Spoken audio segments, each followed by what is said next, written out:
And just like the Fed, investors pay a lot of attention to economic data. But one of the most important gauges of economic growth has come into question. Steve Liesman was first to report on the persistent errors in the calculation of gross domestic product.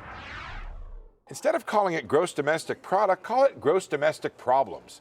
An in-depth analysis by CNBC of the government's reports on gross domestic product suggests large and persistent errors that should give investors, business executives, and policymakers pause in relying on the data for key decisions. CNBC went back to 1990 and found an average error rate of 1.3 percentage points in the initial GDP reports compared to where it will eventually be revised to in later years when there's more complete data. So an initial report of 2% growth on average will be later revised to be 3.3 or 0.7%. It's a big number. 1.3 percentage points is large, especially more recently when the economy's only been growing about 2% or so.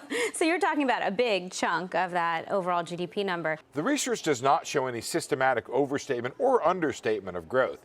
But CNBC also found about 30% of the time the government gets the direction of growth wrong. That is, GDP initially shown to be higher than the previous quarter could in fact be revised to be lower, and vice versa. It could fundamentally change the picture. So what we thought we were looking at in the economy with GDP, a year later, 2 years later, it could look very different. Brent Moulton, Associate Director for National Economic Accounts at the Bureau of Economic Analysis, the agency that puts the GDP report together, told CNBC, quote, "We're working to try to get more accurate data in time to improve the advanced GDP estimates. Revisions are not errors. They represent improvements to the GDP estimate as more information becomes available." And they have gotten some information more quickly in past years. But the error rates have been improved over the decades despite vast improvements in computing power and communication speeds.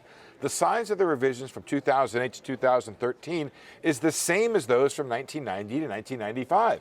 And the error rates in the second and third estimates of GDP are the same as the first. So despite more time and data, revisions will be just as large 3 months after the end of the quarter as they are 1 month afterwards. Most economists contacted by CNBC did not know the GDP error rates, but they added that it's a big and more complex and more esoteric economy that is hard to measure. For Nightly Business Report, I'm Steve Liesman.